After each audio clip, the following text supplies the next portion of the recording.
Happy Saturday, guys. Today's home workout is our Remembrance Day workout. We shifted it over today so we have more time during class, but you guys will also get to take advantage and do that workout today. 30 rounds of 5 wall balls, 3 handstand push-ups, 1 power clean. This is a benchmark workout. It is a hero workout that is on that's posted by CrossFit there. So it's a good way to kind of see where your strength endurance is at with this one. Where your strength is with your handstand push-ups and that leg endurance with the wall balls.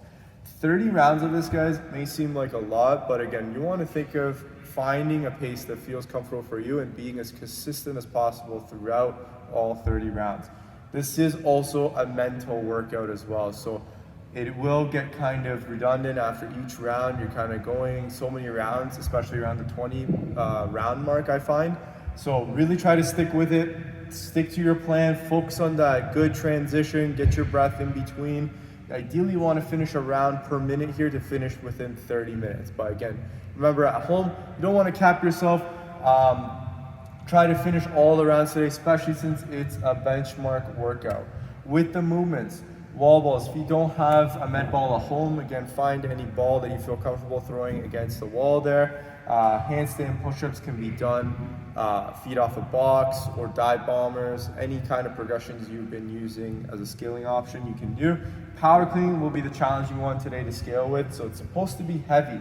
If you can find something like a sandbag or something that you can clean up to your shoulder once, that's kind of challenging, but you can do it safely with keeping your back nice and flat, core and tight, then I highly encourage you guys to do that, because that's a really good way of keeping that workout varied and keeping your skill kind of adapting, so you're not always trying to use a barbell or using a dumbbell. You're trying to always challenge yourself with different implements. So a good way to do this, try to find a sandbag, something a little bit awkward that you can pick up safely and get it to your shoulders each and every round there. So don't worry about the 30-minute cap here. This was for the class there. But again, you want to think about trying to finish around that minute or that time mark once you finish all 30 rounds. After that workout, guys, we're gonna cool down and do a little bit of accessory with some core work. So we're going 20-second hollow hold, 20-second arch, and then 20 seconds in that L sit. So really just trying to work on that core, making sure that's nice and engaged. Maybe you can feel a little bit of a stretch on that hollow, or the arch hold when you guys are doing that. Your back might be a little tight after the power clean, so it's a good way to kind of stretch it out, get yourself kind of in those good positions. And 3 sets, guys. Use it as active recovery, so don't push yourself too hard on this one. If you are feeling quite tired, break it up, 10-second hold, 5-second holds, just to get this done, and make sure you get good positions in there. Hope you guys enjoy the WOD and the afterburner today. We'll see you guys next for the warm-up video. Okay guys, for our warm-up today, we are starting off with some alternating Deadbug leg and arm raises. So we're doing this for a minute and we're gonna do 2 rounds of this. So we're gonna start off on our backs here in that Deadbug. So head and neck relaxed, arms are gonna be up in the air, and then I'm gonna bring my feet up. I'm gonna try to keep my legs straight if I can, arms straight, and then I'm gonna alternate. As my right leg goes down, my left arm goes overhead.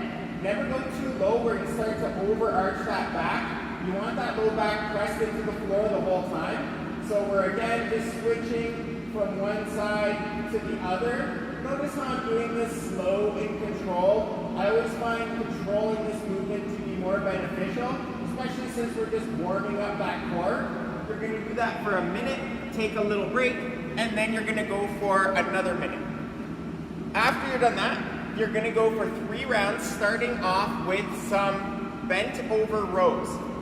There is a little adjustment than the normal bent over row because we're doing this from the deadlift position. So normally when we do bent over rows, we would have our object and we keep our legs relatively straight, maybe not fully locked out, but we'll keep them relatively straight.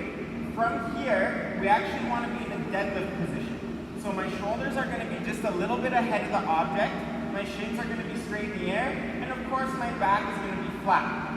Notice how my head and neck is neutral, so I'm not looking straight, I'm looking in a neutral position, lengthening the top of my head, the crown of my head all the way down to the bottom of my spine. And I'm just gonna squeeze those shoulder blades, pull my object in, and then back down. We're going for a set of 10 of those. Of course, I'm keeping my elbows tucked in tight to my body, and I'm trying to engage those upper back muscles at the top by squeezing them together. Once we're done that, we're gonna go for 8 tempo deadlifts. So for our tempo today, we don't actually have a time that we want you counting it out. We just want you guys going slow on the way down. So we're getting to that bottom of that deadlift position, head and neck neutral, push with the heels, open the hip. We're gonna squeeze that butt, rib cage is down, and then on the way down, nice and slow, we're gonna hinge at that hip, pushing it back. When your hands get about to knee position, we're gonna lower the rest of that movement with the legs. So remember, we're not just lifting with the legs, but we're lowering with the legs. You can stand up at a normal speed, go a little quicker. On the way down, we're really slowing it down. Once you're done 8 of those, you're gonna go for 6 hang muscle cleans per arm. So in the hang muscle clean, we're gonna start off by standing with our dumbbell. We're gonna push that hip back just like we did in a deadlift, but this time I am looking straight. My back and chest is a little bit taller. I'm gonna think of squeezing my butt, driving my elbow up, and then catching my dumbbell on the shoulder. So again, hips go back, push my elbow up, catch it on the shoulder. Notice I'm not catching it in a dip position for now. We're just warming up with the muscle clean. You can do all 6 on one side, or you can alternate if you like. We're doing 3 rounds of that. We'll see you for the workout next. Those 9 hang power cleans. So again, you guys can use that same weight. If you're going single arm, let's go 9 per side.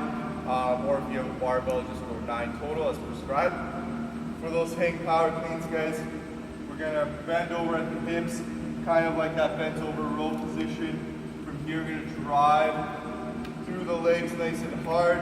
As we drive through the legs nice and hard, pull through the elbow. We're gonna land in that front rack position. So that front rack position, elbows tall, hips are back. Then we're gonna stand it up from there before we start our next rep. So nice hard drive, elbow through, hips back, and then stand it up. Make sure, guys, it's common. We're going to be kind of wanting to let our knees kind of go forward and catch with those femurs. We want to push the hips back as we catch it. Then you're going into your wall ball, so grabbing that soccer ball, that basketball, volleyball, whatever you got at home. If you got something, if you don't have a med ball per se, okay? So going into your target, so maybe it's the side of your house heads, trying to throw it as high as you can, then back into that squat, okay? Or if it's a heavier object, try to be consistent with your target. If it's light, high as possible. If it's a weighted object, hit that target. So for the strict handstand push-ups, again, you can have that second progression just in case that first progression you just lose your strength, or like halfway through you're not able to do the rep. Always have that second backup in case, just to keep the workout going. So for that, guys, we're going to talk about that dive bomber. So we're going to use that dive bomber as a progression, and then we're going to go into that strict handstand push-up as the next progression above that. So with that dive bomber, guys, you go nice and wide with your feet. Guys, you should use some kind of ab mat or some kind of mat to get your head down to the ground, at least when you make contact with it. Hands are going to be in about push-up width, and they're going to be close to the feet. From here, we're going to think about leaning forward so that we're on those toes and getting over top of those wrists. And then from there, we're going to be dropping the head down right in front of our hands. So notice that my hands are behind my head and they're not in line. So I want them back here. Then I'm going to press my head straight through the window to finish that rep. So that's key, guys. Really trying to get our head in front of our hands when we're doing that strict handstand push-up, whether it be with that dive bomber or even if you get your feet on a box and do it elevated. Make sure that head is going in front of the hands so we can really use that back to drive it up and not use the front of the delts and put too much pressure on the shoulder there. So You guys can do those, or you can do your strict handstand push-ups against the wall. Same things apply. Get those elbows in, get that head in front of the hands, stay in a nice tight body position there. All right, hopefully you enjoyed that workout, guys. The afterburner for today is 3 sets, 20-second hollow hold, then 20-second arch hold, and then 20 seconds of that L-sit hold. So for the hollow hold, guys, as I mentioned before, a couple different ways to get into it. You can start straight off the ground and get into it. I like to get into that pike position first.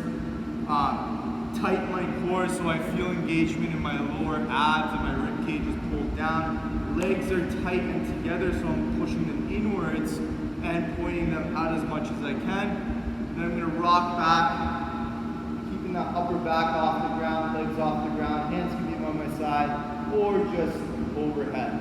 20 seconds here, guys. Really try to keep that engagement and shape consistent throughout. After 20 seconds, I'm going to flip over, get into that arch hold. So same kind of concept. Reach out as much as you can. Keep the legs straight, no bending the knees or the elbows. Lift the chest up, then the legs up, holding for that 20 seconds.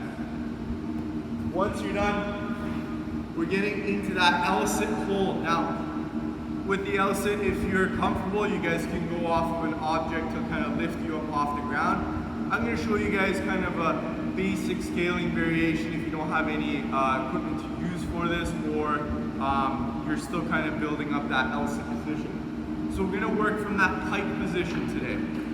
For that L-sit here, legs nice and straight.